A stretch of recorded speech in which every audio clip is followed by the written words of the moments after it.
এবং নিজের মুখে সাদা রং মেখে একদম ডাইনি সাজলো। তারপর একখানা বড় লাঠি হাতে নিয়ে সে বেরিয়ে পড়ল। আজকে ভূতেদের বোকা বানিয়ে সব সোনা নিয়ে নেব, আর আর ওই জাদুকরি পেঁপে সেটা তো আমার চাই চাই।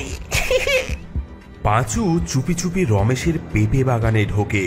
সেখানে টেবিলে রাখা পাকা পেঁপের স্তূপ। পাঁচু একটি ঝোপের আড়ালে লুকিয়ে থাকে। হঠাৎ হালকা কুয়াশার মধ্যে ভূতেদের উপস্থিতি টের পাওয়া যায়। তারা টেবিলের চারপাশে জড়ো হয়ে পেঁপে খাচ্ছে। পাঁচু লাঠি উঁচিয়ে গর্জে ওঠে, এই এই এই এই তোরা কারা? এই পেঁপে তোদের নয়, ছেড়ে দে এই পেঁপে। তুই কে? তুই কে? আমাদের পেঁপে খাওয়া কে বাধা দেয়? আমি হলাম এই বাগানের রক্ষক, ডাইনি। তোরা এখানে আর আসতে পারবি না।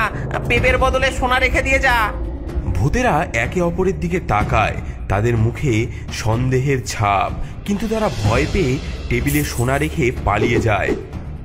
পাঁচু সোনার মোহরগুলো তুলে নেয়।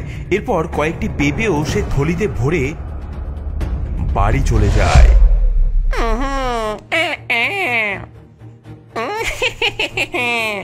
এই পেঁপে খেলে আমিও ভূতেদের মতো জাদুকরি শক্তি পাবো।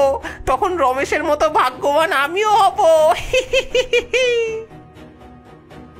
বেটা খাক না, তাহলে বুঝবে মজা।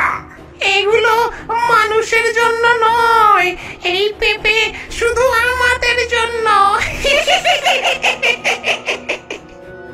পাঁচু বাড়িতে এসে পেঁপেগুলো খেতে শুরু করে।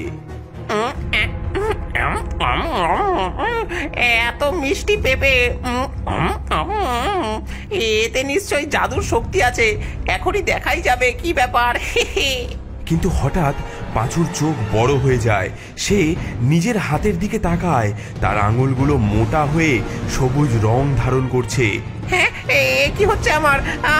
আমার হাত। হ্যাঁ, কি হলো?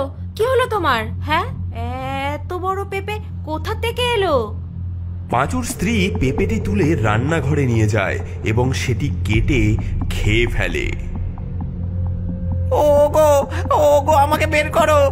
আমি এখানে বন্দি, আমাকে বের করো।